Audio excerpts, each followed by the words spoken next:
festivities wrapping up, and we'll be back to get this season started right after this.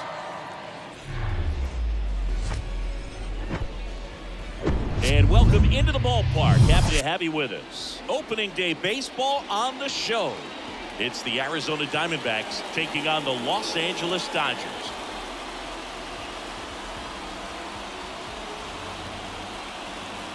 With my partner Chris Singleton, I'm John Shabby.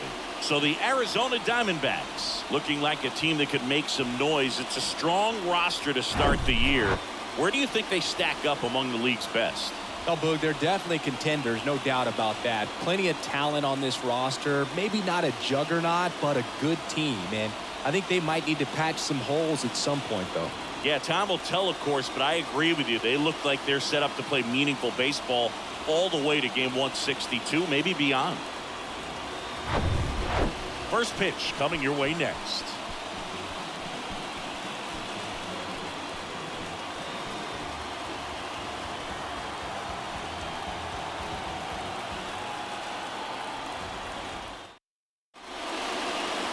Just about to get started, and on the mound in this one, Yu Yamamoto. And it's singing a special day for him. He's making his major league debut here. And I'm sure he's got some nerves. He'll be excited for that first pitch to be in and over with so that he can settle in to pitching just like he did in the minor leagues. Exciting moment. He's got his family in town. I think this moment's going to be a huge tone setter for his career. Corbin Carroll in the box now. No balls and a strike.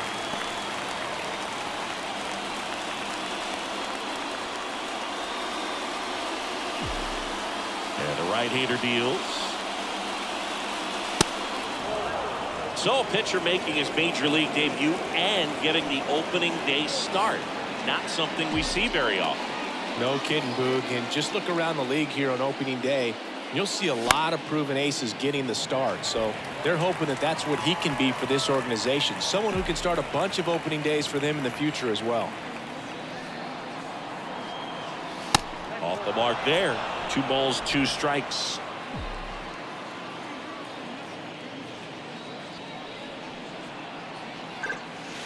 Missed inside with the curve. Payoff pitch. Keeps the at-bat going with a foul ball. Kawhi to kick the pitch. The punch out there. 1 out. And that's the first strikeout of his major league career. And it could be the first of many if he meets the goals he set for himself and the expectations others have for him. He doesn't want to just win games. He wants to dominate at this level. Do you think young pitchers could sometimes get too caught up in trying to rack up Ks early in their career? Boog, I think they can. It's kind of like a hitter that doesn't have power. The thrill is still hitting a ball over the fence. And so for a guy, even if he doesn't have power stuff or strikeout stuff, a strikeout is still something that makes him stick his chest out a little bit further. Man, he was really tardy on that fastball. Great job of setting him up by throwing the curveball. Add some velocity to it on the next pitch. Can't catch up.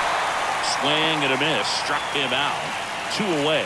No, anytime you can punch out the top 2 guys in the lineup to start an inning, you've got to be feeling pretty good out there on the mound, because when you think of just having a distraction, table setters on the base paths, and all of a sudden you're dealing with the number 3 hitter, any distraction? Well, plays made there, and that retires the side.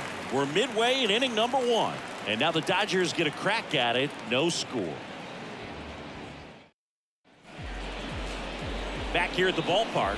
And on the mound here today, Zach Gallen. Chris, a sub-3 ERA for him a year ago. Well, when your numbers are coming in under 3 as a starting pitcher that's going out there every 4th or 5th day, taking the ball, competing against really good big league hitters, it's extremely impressive. And you wonder what he figured out last year that he can carry into this season that can help him to maintain that number or even drop it lower. We'll see, but we know he's got good stuff, and he should be really good in this one today. The pitch. And he grounds one to the right side. Marte throws to first in time. 1 up, 1 down. Time now for Dave Roberts' lineup for the Los Angeles Dodgers. The sluggers in this lineup might not be too happy about the fact that the wind is blowing in today, Chris. Yeah, and you hear pitchers talk about how good it feels when the wind is at their back. And for hitters, you almost feel like beyond just the pitcher coming at you, you got this other force coming against you. So important to try to get on. Ouch, that one got him. He seems to have lost a little bit of focus on executing that pitch right there, not staying through the target, and clearly not the release point he wanted. Freddie Freeman stands in now, looks at that one inside. And now 2-0.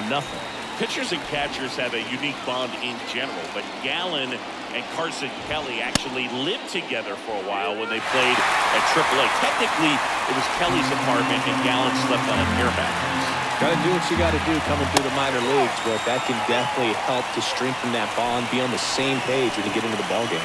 Well, this came apart right there. 4-pitch walk, and the guy at the plate was not going to help him out by swinging at something out of the zone. Shohei Ohtani swings through it for strike one.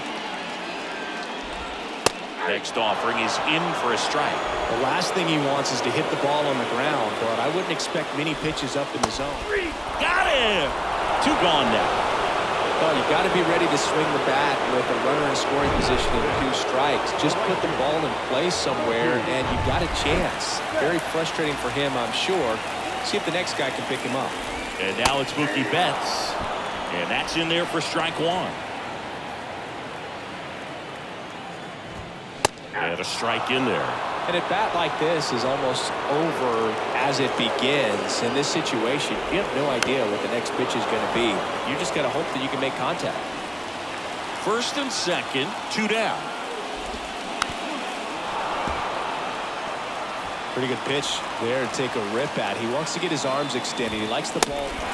Swing and a miss, struck him out. Chase the fastball up the ladder for strike 3. Sometimes he wears the emotion on the sleeve, but that's okay as long as he's getting results. And right there, thrilled with the punch out to get out of a jam.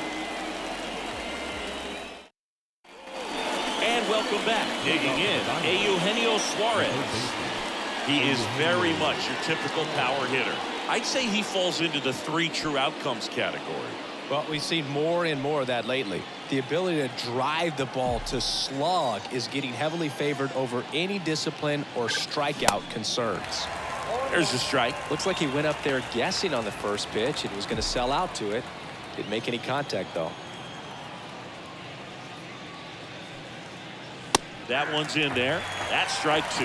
And Chris behind the plate today, James Kingsley, known for being a little generous on the edges. Got it by him for the K. Came after him with the fastball on 0-2, and that's a pretty good demonstration of what power pitching is all about. He's got the stuff, obviously, and right there he used it to put his opponent away without needing to waste any pitches.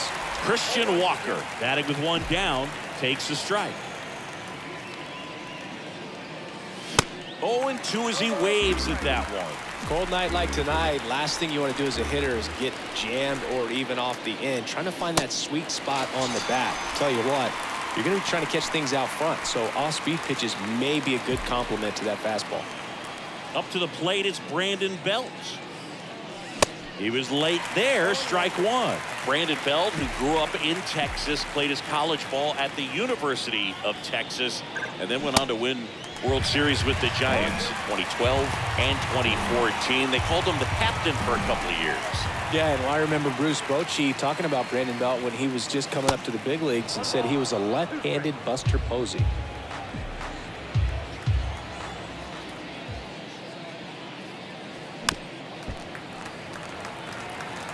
That fastball at the bottom of the zone can be very effective. Just got to keep it on the corners.